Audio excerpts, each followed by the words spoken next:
পাহাড়তলি জঙ্গলে এক গরিব টুনি ছোট্ট একটা ভাঙা ঘরে একাই বাস করত। আপন বলতে তার পরিবারে কেউ ছিল না, ছিল শুধু তার একটা ছোট্ট বেলার বান্ধবী সুখী পায়রা। কিরে টুনি, তোর এই ভাঙাচোরা পাতার ঘর কবে ঠিক করবি বলতো? দেখতে দেখতে তো বর্ষা চলে এলো। বর্ষার কথা বলি তো তুই অনেক উপকার করেছিস। শোন, আমার ঘরে চিন্তা পরে করা যাবে।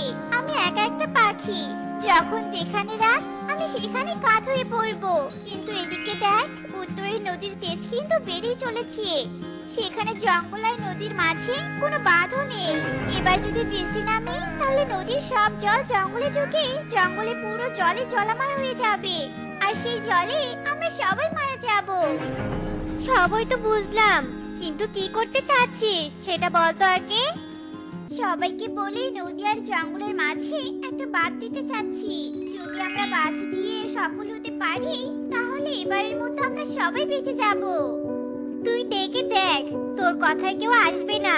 গতবার তো মোরল মশাইকেও ব্যাপারটা জানালাম, কই তিনি তো কোনো পদক্ষেপই নিল না। এবার যে আর কত নিবে তা আমার খুব ভালো করেই জানা আছে। সুখীর এমন কথা শুনে টুনি হতাশায় পড়ে যায়। কিরে, অমন চুপ হয়ে গেলি কেন বলতো? নাকি মনে মনে আবার অন্য কিছু ভাবছিস? শোন দাদি, আমরা একবার চেষ্টা করে দেখি না। চেষ্টা করতে তো আর কোনো ক্ষতি নেই, তাই না বল? আচ্ছা, তুই যখন এত করেই বলছিস তাহলে চল। এরপর দুজনে মিলে জঙ্গলের পাখিদের কাছে যায়।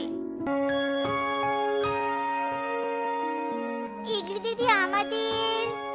ছি ছি, তুই গরিব নিচু জাতের পাখি হয়ে আমার ঘরে কেন ঢুকেছিস? হ্যাঁ, আমার ঘরটাই পুরো নাপাক করে দিলি। বের হ, বের হ বলছি এক্ষুনি, আমার ঘরের ভিতর থেকে বের হ। এমন ভাব করছো মনে হচ্ছে টুনি কারো টয়লেট পরিষ্কার করে তোমার বাড়িতে এসেছে। শোনো ইগলি দিদি, টুনি গরিব হতে পারে কিন্তু তোমার মতো ছোট মনে পাখি না। আর আমরা এখানে এসেছিলাম একটা দরকারে, তোমার কথাতেই তা ফুরিয়ে গিয়েছে। চল টুনি, এখানে আর এক মুহূর্ত থাকবো না আমরা।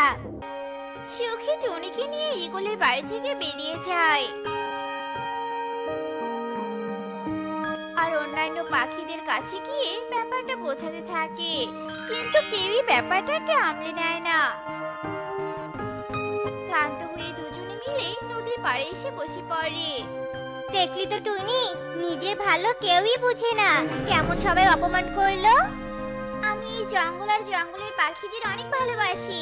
ছোটবেলায় বাবা মা মারা গিয়েছে, তারপর থেকে আমি এই জঙ্গলের মাটিতে বড় হয়েছি। আমি চাই না আমার বেড়ে ওঠার জায়গায় কিছু হোক।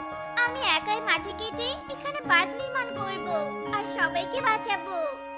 তুই একা কেন করবি? আমিও আছি তোর সাথে। এরপর দুই বান্ধবী মিলে কোদাল দিয়ে মাটি কেটে কেটে বাঁধ নির্মাণ করতে থাকে। তারা দুজনে টানা 3 দিন অক্লান্ত পরিশ্রম করে নদী আর জঙ্গলের মাঝে বাঁধ দেয়। টুনি রে, আমি আর পারবো না, এখন আমাকে বিশ্রাম নিতে হবে। আচ্ছা চল, আজকের মতো আমরা বাড়ি ফিরে যাই। এরপর দুজনে নিজেদের বাড়ি ফিরে যায় আর বিশ্রাম নিতে থাকে। এদিকে দেখতে দেখতে বৃষ্টি দিয়ে রাত নেমে আসে আর তার সাথে আকাশে ঘন কালো মেঘে ছেয়ে আসে। আর ঠিক মাঝরাতে মুষলধারে বৃষ্টি পড়তে শুরু করে। টুনির ঘর ভাঙা থাকার কারণে চাল গড়িয়ে জল টুনির ওপর এসে পড়ে আর টুনি হকচকিয়ে ঘুম থেকে ওঠে। এই তো মুষলধারে বৃষ্টি পড়ছে। না, আর এভাবে বসে থাকা যাবে না। আমাকে এক্ষুনি বাড়ির দিকে যেতে হবে আর ভালোভাবে সব দিকে লক্ষ্য রাখতে হবে। টুনি তাড়াহুড়ো করে ছাতা আর টর্চ লাইট নিয়ে বেরিয়ে পড়ে আর হাঁটতে হাঁটতে বাঁধের উপর গিয়ে পৌঁছায়। দক্ষিণ দিকে তো এখনো ঠিকই বাঁধ আছে, দেখি তো উত্তর দিকে কি অবস্থা। টুনি এদিক সেদিক টর্চ মারতে থাকে, বাঁধের পরিস্থিতি লক্ষ্য করতে থাকে। কিন্তু কিছু দূর যেতে টুনি পুরো আশ্চর্য হয়ে দাঁড়িয়ে পড়ে। কি বাঁধে তো ফাটল ধরেছে, আর ফাটল দিয়ে তো জলও ঢুকছে জঙ্গলে। এবার কি হবে? আমার সবাইকে ডেকে আনতে হবে, নয়তো যখন তখন কোনো বিপদ হয়ে যাবে। কিন্তু ডেকে আনতে গেলেও তো অনেক সময় নষ্ট হয়ে যাবে। কে কোথায় আছো? এদিকে তাড়াতাড়ি করে এসো। বাঁধে যে ফাটল ধরেছে, ফাটল ধরেছে। তোমরা কেউ কি আমার ডাক শুনতে পাচ্ছো? যে ফাটল ধরেছে, জল গড়িয়ে জঙ্গলে ঢুকছে। টুনির ডাক কেউই শুনতে পায় না। এদিকে বৃষ্টিও থামার কোনো নামগন্ধই নেই। আমাকে আর এভাবে সময় নষ্ট করা যাবে না। এখন ফাটল ছোট আছে, বড় কিছু হয়ে যাওয়ার আগে ফাঁকি দিতে হবে আমাকে। টুনি তার ছাতা আর টর্চটা পাশে রেখে দেয়, আর এরপর কোদাল নিয়ে জমি থেকে মাটি তুলে ঝুড়িতে করে এনে বাঁধের ভিতর দিতে থাকে। এত মাটি দিচ্ছি, তবুও তো কিছুই হচ্ছে না। এখন আমি কি করি? কিছু একটা করতে না পারলে তো জলের চাপ বেড়ে যাবে, আর একবার যদি চাপ বেড়ে যায় তাহলে তো সর্বনাশ হয়ে যাবে। টুনি অস্থির হয়ে এদের সাথে তাকাতে থাকে, আর তখনই তার চোখে বড় একটা কাঠের তক্তা পড়ে। আর কোনো কিছু না ভেবে সেই কাঠের তক্তাটা নিয়ে এসে বাঁধের সেই ফাটলের উপর দিয়ে দেয়, আর নিজের শরীরের সব শক্তি প্রয়োগ করে দাঁড়িয়ে থাকে। যাক বাবা, জল আসা কিছুটা আটকাতে পেরেছি। আমি এভাবেই থাকি, হয়তো কিছু সময়ের মধ্যে বৃষ্টি থেমে যাবে, আর তার মধ্যে কেউ না কেউ অবশ্যই বাদ দেখতে একবার হলেও আসবে। টুনি বুক ভরা আশা নিয়ে তক্তার পেছনে দাঁড়িয়ে থাকে, কিন্তু কিছু সময়ের মধ্যেই টুনির সব আশা ছাই হয়ে পড়ে যায়। বৃষ্টির প্রকোপ বাড়তেই থাকে, কিন্তু একটা প্রাণীও আর সেখানে আসে না। এদিকে জলের চাপ আরো বেড়ে যায়।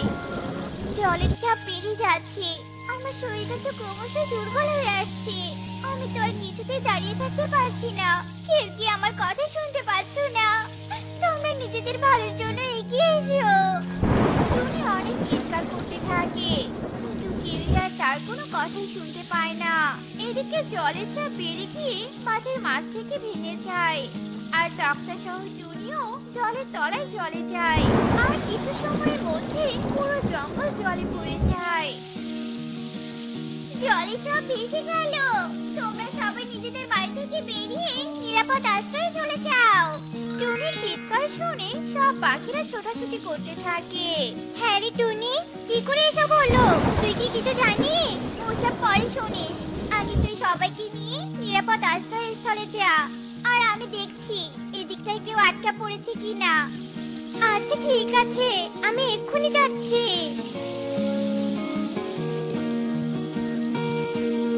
তোমরা কি কোথায় আছো? সাড়া দাও, আমি তোমাদেরকে নিরাপদ আশ্রয়ে নিয়ে যাব। এমন সময় কুহু কাঁদতে থাকে। আমি এখানে আটকে পড়ে গিয়েছি, আমাকে কেউ বাঁচাও। মা বাবা, আমাকে বাঁচাও। কাঁদিস না সোনা, এই তো আমি এসে পড়েছি। এই বলে টুনি কুহুকে তুলে নিয়ে নিরাপদ আশ্রয়স্থলে রেখে আসে, আর একাই আবার বাঁধের কাছে চলে যায়। এদিকে দেখতে দেখতে রাত পেরিয়ে ভোর হয়ে আসে, আর সুখী টুনিকে দেখতে না পেয়ে পুরো অস্থির হয়ে পড়ে। টুনিটা যে কোথায় চলে গেল? সেই যে রাতে এসেছিল একবার, দেখা দিয়ে গেল। তারপর থেকে তো আমি আর তাকে একবারও দেখলাম না। এদিকে যে চারপাশে শুধু জল আর জল। না, মেয়েটাকে এখন আমার খুঁজে বের করতেই হবে। সুখী একটা নৌকা নিয়ে টুনিকে খোঁজার জন্য বেরিয়ে পড়ে, আর খুঁজতে খুঁজতে সুখী সেই বাঁধের কাছে চলে যায়। আর সেখানে গিয়ে দেখতে পায় টুনি একাই বাঁধ মেরামত করছে। কিরে টুনি, তুই একা একা বাঁধ মেরামত করছিস মানে? জলের ধাক্কায় পড়ে যাবি তো। আমাকে নিয়ে কোনো চিন্তা করিস না, আমার আর কিছুই হবে না। শুধু তুই এদিকে আসিস না। তুই বললেই হলো নাকি? তোকে দেখতে না পেয়ে আমার কতটা অস্থির লাগছিল, তুই কি তা জানিস? আমি জানি তো, কারণ তুই তো শুধু আমার বান্ধবী নোস, তুই আমার বোন। এখন চল তো আমার সাথে, কিছু খেয়ে নিবি। আমাকে আর কোনোদিনও কোনো কিছু খেতে হবে না রে। মানে কি বলছিস তুই এসব উল্টাপাল্টা কথা? কারণ আমি যে মারা গিয়েছি। এরপর টুনি সব কথা খুলে বলে। আর সেই জলের ধাক্কায় আমি গভীরে গিয়ে মারা গিয়েছি। কিন্তু তোদের সবাইকে আমি এত ভালোবেসেছি যে মারা যাওয়ার পরও তোদের ছেড়ে যেতে পারিনি। আত্মা হয়ে আবার ফিরে এসেছি। এবার আর তোদের কোনো সমস্যা হবে না, কারণ আমি বাঁধ ঠিক করে দিয়েছি। এই বাঁধ আর কিছুতেই ভাঙবে না। এত কিছু হয়ে গেছে আর আমি কিছুই জানি না। ভালো থাকিস বোন, চিরবিদায়। বলে টুনির হাতটা অদৃশ্য হয়ে যায় আর সুখী অপলক দৃষ্টিতে শুধু চোখের জল ফেলতে থাকে। গরিব হোক বা ধনী, তাদের কথার মূল্যায়ন করা আমাদের সবার উচিত, তবেই আমাদের সমাজ ব্যবস্থা সুন্দর হবে। মা, আমি তৈরি মা। আমার টিফিন বক্সটাই দাও। ওইদিকে পারুল আমার জন্য আবার অপেক্ষা করছে। একটু দাঁড়া, আমি আসছি রে সোনা।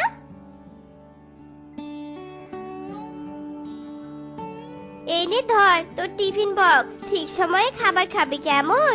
আর কারো সাথে ঝগড়া তর্ক করবি না মা। যারা দুষ্টু তাদের সাথে মিশবিও না। আচ্ছা ঠিক আছে মা। আর একটা কথা, আমি খাবার খুঁজতে বনের মধ্যে যাব। তুই স্কুল থেকে এসে আমাকে ঘরে না দেখলে বাইরে যাস না কেমন? টুকি টুনি সব কথা শুনে স্কুলের দিকে উঠতে থাকে। যাই, আর দেরি করে লাভ নেই। তাড়াতাড়ি খাবার নিয়ে আবার বাড়িতে ফিরতে হবে। টুনি দরজা জানালা সব বন্ধ করে বনের দিকে উড়তে থাকে। এভাবে কয়েকদিন কেটে যায়।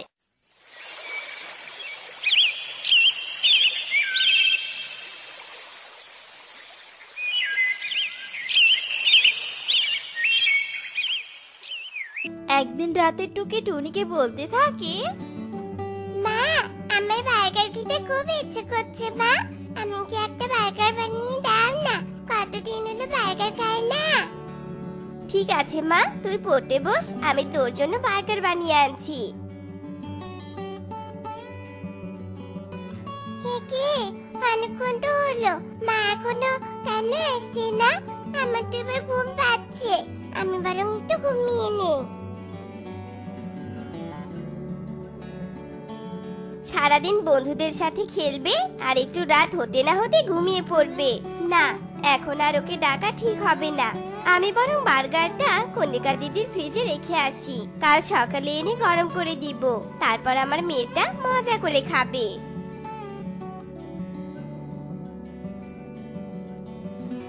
কি ব্যাপার রে টুনি, এত রাতে আমার বাড়িতে? এই বাটিতে কি আছে রে? দিদি, আমি টুকির জন্য বার্গার বানিয়েছিলাম, কিন্তু মেয়েটা আমার না খেয়ে ঘুমিয়ে পড়েছে গো। তাই তোমার ফ্রিজে রাখতে এসেছি, কাল সকালে আবার নিয়ে যাব। ও আচ্ছা, এই ব্যাপার। দে, আমি ফ্রিজে রাখি। মা দাঁড়াও, বার্গারটা এক্ষুনি ফ্রিজে রেখো না। ওই টুকি রোজ স্কুলে গিয়ে সব পড়া ম্যাডামকে মুখস্থ দেয়, আর ম্যাডাম ওর অনেক প্রশংসা করে। ওর প্রশংসা শুনে আমার ভীষণ হিংসে হয়। আজ তো ওকে শাস্তি দেওয়ার একটা উপায় আমি পেয়েছি। কি উপায় পেয়েছিস তুই? বল আমাকে। মা, আমি এই বার্গারে পেট খারাপের ওষুধ মেশাতে চাই, যাতে বার্গার খেয়ে টুকি বারবার টয়লেটে যায়, আর আমি সেটা দেখে মজা নিব। তোর কথা শুনে তো আমারই এখন হাসি পাচ্ছে। টুকির ওই কাণ্ড দেখে আমি অনেক মজা নিব।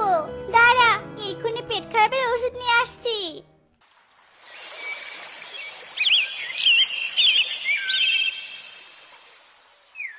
পরের দিন সকালে টুনি কণিকার বাড়ি থেকে বার্গার নিয়ে আসে আর টুকিকে খেতে দেয়। বাহ, মা, বার্গারটা খেতে তো অনেক সুস্বাদু হয়েছে। তোমার হাতে সত্যি অনেক জাদু আছে মা। মা, আমার পেট খুবই ব্যথা করছে। ও বাবা, পেটের ভিতরে মনে হচ্ছে বিস্ফোরণ হচ্ছে। সারো মা, সারো, আমাকে টয়লেটে যেতে হবে। টুকি মা, তুই ঠিক আছিস? এখনো পেট ব্যথা করছে কি? ও মা, কত বলে সামনে আবারও টয়লেটে যেতে হবে। ওরে বাবা রে! এভাবে বেশ কিছুক্ষণ চলতে থাকে। টুকি নাজেহাল হয়ে বিছানায় শুয়ে পড়ে। আমি এক্ষুনি ডাক্তারের কাছ থেকে ঔষধ নিয়ে আসছি, তুই শুয়ে থাক রে সোনা। অনেক মজা পেয়েছি রে বাবা। তোর মাথায় দেখছি আমার আর তোর বাবার তুলনায় অনেক দুষ্টু বুদ্ধি। সারা জীবন আমার দুষ্টু প্রকৃতিরই থাকবি। ঠিক আছে মা, তুমি শুধু আশীর্বাদ করো। অন্যদিকে টুনি ডাক্তারের কাছ থেকে ওষুধ এনে টুকিকে খাওয়ায়। আর কিছুক্ষণের মধ্যেই টুকি সুস্থ হয়ে যায়। এভাবে আরো কয়েকদিন কেটে যায়।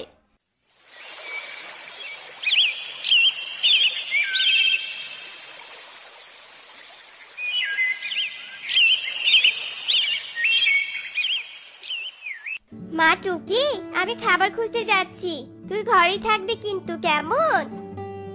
মা, আজকে আমার স্কুল বন্ধ, তুমি আজ আমার সাথে থাকো না মা।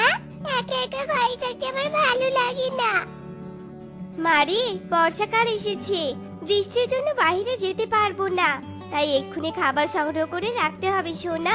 তুই যখন ভয় পাচ্ছিস তখন আমি কণিকা দিদিকে এখানে রেখে যাচ্ছি, তুই ভয় পাস না সোনা। কণিকা দিদি, তুমি তো আমার প্রতিবেশী গো, তোমার ছেলে তো বেড়াতে গেছে, তুমি একটু আমার মেয়ের সাথে আমার ঘরেই থাকো তো। আমার টুকিটা যে বড্ড ভীতু, আমি এই খাবার খুঁজে চলে আসবো। ঠিক আছে রে, ঠিক আছে, সব বুঝেছি, এবার যা তুই। কণিকা ঘরের এদিক ওদিক তাকাতে থাকে। ঠিক তখনই ঘরের একপাশে রাখা শস্যদানার প্রতি কণিকার চোখ যায়। আরে, এতগুলো শস্যদানা ঘরে থাকতে তোর মা আবারও খাবার খুঁজতে বাইরে কেন গেল? বর্ষাকালের জন্য মা খাবার জমা করছে গো। কণিকা টুকির কথায় কান না দিয়ে মনের সুখে শস্যদানা খেতে থাকে। এমন সময় ওখানে কনক আসে। মা, তুমি এখানে? আর আমি তোমাকে খুঁজছি, চলো মা আমাদের ঘরে যাই। না না বাবা, টুনি আমাকে টুকির সাথে এখানে থাকতে বলেছে, ঘরে আয় আর খাবার নে, দেখ কতগুলো শস্যদানা। কনক ও কণিকার সাথে শস্যদানা খেতে থাকে। কণিকা টুনির পুরো ঘর ময়লা করে টুনির বিছানায় শুয়ে পড়ে আর কিছুক্ষণের মধ্যেই ঘুমিয়ে পড়ে। তুই কি জানিস, আমি দিদির বাড়ি থেকে আসার সময় পাহাড়ের গুহার সামনে একটা রঙিন গোলাপ গাছ দেখেছি, চল আমরা গিয়ে ওই গাছটা তুলে নিয়ে আসি। না না বাবা, মা ঘরের বাইরে যেতে নিষেধ করেছে, আর কণিকা মাসি তো আছে। আরে ভয় পাস না, দেখ মা ঘুমিয়ে গিয়েছে, আমরা এই যাব আর রঙিন গোলাপ গাছটা তুলে নিয়ে আসবো, চল চল তাড়াতাড়ি চল। কনক আর টুকি উড়ে পাহাড়ের সামনে রঙিন গোলাপের কাছে আসে। আরে বাহ, গোলাপটা তো দেখতে ভারী সুন্দর, আমি তো কখনো এমন সুন্দর গোলাপ দেখিনি, কেউ দেখে ফেলার আগে গোলাপ গাছটা তুলে নিয়ে যায়। কনক আর টুকি যেই গোলাপ গাছে হাত দেয় আর ঠিক তখনই ওপর থেকে একটা জাল এসে ওদের গায়ে পড়ে আর ওরা বন্দি হয়। এরপর একটা ঈগল গুহা থেকে বেরিয়ে আসে। হা হা হা, আমার প্রথম শিকার তোরা, আজ তো অনেক মজা করে আমি তোদের খাবো। রঙিন গোলাপ চুরি করবি তোরা আমার পেটে গিয়ে, হা হা হা। না না, এমন তো করো না, আমাদের ছেড়ে দাও, আমরা বাড়িতে যাব। ছাড়ার জন্য তো তোদের ধরিনি আমি, কতদিন পর পাখির কচি মাংস খাবো। ঈগল টুকি আর কনকের দিকে এগোতে থাকে। দূর থেকে টুনি সবটা দেখে আর বলতে থাকে, টুকি কনক এখানে, কণিকা দিদি কোথায়? দিদিকে তো টুকিকে দেখতে বলেছিলাম। না না, এসব ভাবার সময় এখন নয়, এই ঈগলের হাত থেকে টুকি আর কনককে বাঁচাতেই হবে। টুনি পাশ থেকে একটা বড় পাথর তুলে ঈগলের দিকে ছুঁড়ে মারে আর পাথরটা ঈগলের মাথায় লাগে আর ঈগল অজ্ঞান হয়ে যায়। টুনি এসে জাল থেকে ওদের মুক্ত করে আর বাড়িতে চলে আসে। এ কি দিদি, তুমি এখানে পড়ে পড়ে ঘুমাচ্ছ? তুমি এতটাই দায়িত্বহীন আগে জানলে কখনোই তোমাকে এই কাজটা আমি দিতাম না। জানো আজ কত বড় বিপদ হতে যাচ্ছিল। এরপর টুনি কণিকাকে সব কথা খুলে বলে। তুই ঈগলের হাত থেকে আমার কনককে বাঁচিয়েছিস, আমি সত্যি বুঝতে পারিনি এমনটা হবে। তুই সত্যি অনেক ভালো রে টুনি, আমি আর কখনো তোর সাথে খারাপ কিছু করব না। মা, আমরা আর কাউকে না বলে কোথাও যাব না, আমাদের ক্ষমা করে দাও। ঠিক আছে, আমি তোদের ক্ষমা করে দিলাম। এরপর কণিকা কনককে নিয়ে যায় আর এরপর থেকে ওরা বেশ মিলেমিশে সুখে বাস করতে থাকে। ওরে বাবা রে, ওরে মারে, এই রাক্ষসে গরু তো এবার আমাকে মেরেই ফেলবে। ওগো, কে কোথায় আছো? আমাকে বাঁচাও। মিনুর এসব চিৎকার ঘরে কোনো কাজই হচ্ছিল না। রাক্ষসে গরুকে দেখে সবাই ভয়ে পালাতে থাকে। হঠাৎ করেই বা তোমাদের রাক্ষসী গরু কেন দেখালাম, তোমরা কি সেটা জানো? চলো এবার তাহলে তোমাদের মূল গল্পে নিয়ে গিয়ে আসল কারণটা জানিয়ে দেই। অনেক দিন আগের কথা, টুনি নামের এক সহজ সরল সাদামাটা মেয়ে পাখি মিনু পাখির বাড়ির বউ হয়ে আসে। শোনো বৌমা, আমি তোমাকে আমার বাড়ির বউ বানিয়ে এনেছি আমার বাড়িতে রাজরানী হয়ে থাকার জন্য নয়, আমার বাড়ির চাকরানী হয়ে থাকার জন্য। আজকালকার দিনে কাজের মেয়ে যা দাম বেড়েছে, তাতে করে টাকা দিয়ে কাজের মেয়ে রাখার তো পুরো বিলাসিতা। তাই তো আমি তোমার মতো গরিব ঘরের মেয়েকে আমার বাড়ির বউ করে নিয়ে আসলাম। এসব আপনি কি বলছেন মা? আমি এ বাড়ির বউ, তাই আমাকে দিয়ে আপনি যা খুশি তাই করাতে পারেন, কিন্তু এভাবে তো আমাকে কাজের মেয়ে উপাধি দিতে পারেন না আপনি মা। ছোট লোকের মেয়ের কথা শোনো, আমার মাথাটাই খারাপ হয়ে যাচ্ছে। শোনো, আমি কদিনের মধ্যেই আমার ছেলের পছন্দের মেয়েকে এ বাড়িতে বউ করে আনবো। রাত অনেক হয়েছে, রান্নাঘরের পাশে ছোট্ট একটা ঘর আছে, সেখানে গিয়ে ঘুমিয়ে পড়ো তুমি। মিনু ছেলের বউকে আদেশ দিয়ে নিজের ঘরে চলে যায়। এদিকে টুনির স্বামী টোনা বিয়ের প্রথম রাতে মদ খেয়ে মাতলামি করতে করতে বাড়িতে আসে। মদ খেয়ে যদি বেসামাল না হই তাহলে আমি কিসের মাতাল? নেশা করতে আমার খুবই ভালো লাগে।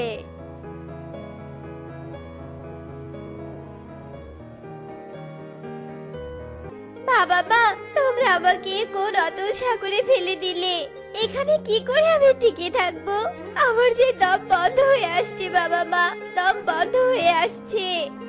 টুনি কান্নাকাটি করে রান্নাঘরের পাশে একটা ছোট্ট ঘরে গিয়ে শুয়ে পড়ে। দেখতে দেখতে রাত পেরিয়ে ভোর হয়।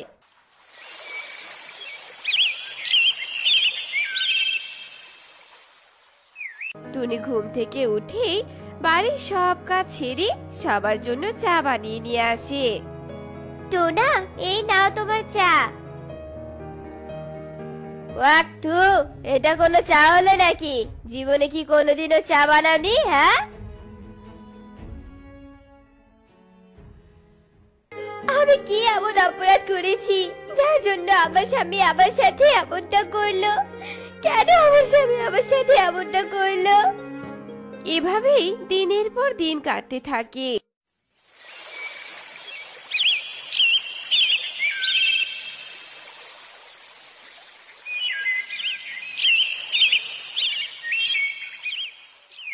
একদিন টোনা, টুনি, আমি আজ আমার প্রিয়তমাকে আনতে যাচ্ছি, আমার ঘরটা আজ আমার পছন্দের ফুল দিয়ে সাজিয়ে রাখবি, বুঝেছিস?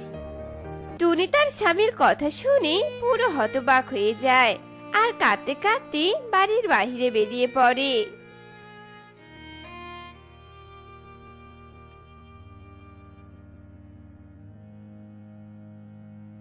আমি এতই বড় হতভাগী যে আজ নিজের স্বামীর বাসর ঘর নিজের হাতে আমাকে নাকি সাজাতে হবে। এমন দৃশ্য দেখার আগে তুমি আমাকে কেন তুলে নিলে না সৃষ্টিকর্তা? কেন তুলে নিলে না? আমি আর এমন জীবন চাই না। এই হতভাগী মেয়ে, এত কাঁদছিস কেন রে? তুমি ঠিকই বলেছো গো, আমি সত্যি হতভাগী, যার কারণেই তো আমার জীবনে এত ঝড়ঝাপটা আসছে। আমি যে আর কোনো ঝড়ে সহ্য করতে পারছি না গো, মনে হচ্ছে এক্ষুনি আমি মরে যাই, জানো? এত না পেঁচিয়ে সরাসরি বল, তোর কি হয়েছে? এরপর টুনি তার জীবনে ঘটে যাওয়া সব ঘটনা রাক্ষসী গরুকে খুলে বলে।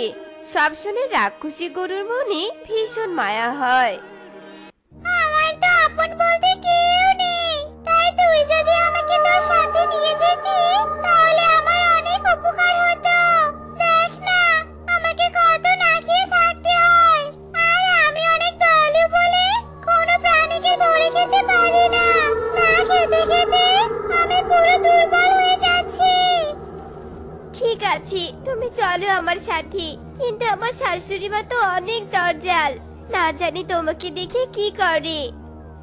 টুনি মনে অনেক ভয় নিয়ে অনেকগুলো ফুল তোলে। এরপর ফুলগুলো নিয়ে গরুর পিঠে চড়ে বাড়ি ফিরে আসে। এই যে মহারানী, নিজের পেটে তো আর ভাত জোটে না, আবার এটা কাকে ধরে এনেছো শুনি? মা, ও আমার বন্ধু মা। ও আপনাদের খাবার খাবে না। আমি বাহিরে যা পাবো তাই এনে ওকে খাওয়াবো। শুধু ওকে এই বাড়িতে একটু থাকতে দিন মা, ও আমার সাথে থাকুক।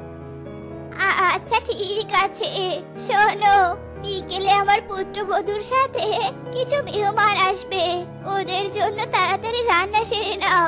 আর হ্যাঁ, ভালো ভালো রান্না দেখে নিজে আবার খেয়ে সাবার করে দিও না জানি। আমি খাবারের কাঙ্গাল নই মা, আমি শুধু একটু ভালোবাসার কাঙ্গাল। কিন্তু সেই ভালোবাসাটাই আর কোথাও পাচ্ছি না মা, কোথাও পাচ্ছি না। দিনে দিনে দেখছি তো মুখে খই ফুটছে, এসব কথা বাদ দিয়ে চুপচাপ নিজের কাজ করো গিয়ে। টুনি আর কোনো কথা না বাড়িয়ে মুখ বুঝে সব সহ্য করতে থাকে। এদিকে টোনাও বউ নিয়ে বাড়ি ফিরে আসে, কিন্তু টুনি সেটা একদম সহ্য করতে পারে না। টোনা, টোনা, তুমি আমার স্বামী, তুমি এখন থেকে আমার সাথে থাকবে। আমি অন্য কারোর সাথে তোমাকে একদম মানতে পারবো না টোনা। মানতে না পারলে বাড়ি থেকে বেরিয়ে যা, তোকে তো আমি এখানে থাকতে বলিনি। শোনো টোনা, তুমি আমার কথা না শুনলে আমি কিন্তু পুলিশ নিয়ে আসবো, আর আমার অধিকার আদায় করে নিব, বুঝেছো? এই, তোর তো সাহস কম নয়, তুই আমাকে এভাবে পুলিশের ভয় দেখাচ্ছিস। আজ তোর অধিকার আমি বের করছি, দাঁড়া। টোনা রেগে গিয়ে টুনিকে মারতে শুরু করে, আর পাশে থাকা লাঠি নিয়ে টুনির মাথায় আঘাত করে। তখনই টুনি জোরে এক চিৎকার করে মারা যায়। আর টুনির এমন চিৎকার শুনে টুনির রাক্ষসী গরু দৌড়ে বাড়ির ভেতরে চলে আসে। তোদের এত বড় সাহস, তোরা আমার বন্ধুকে মেরে ফেললি, আজ আমি তোদের একটা একটা করে খেয়ে নেব।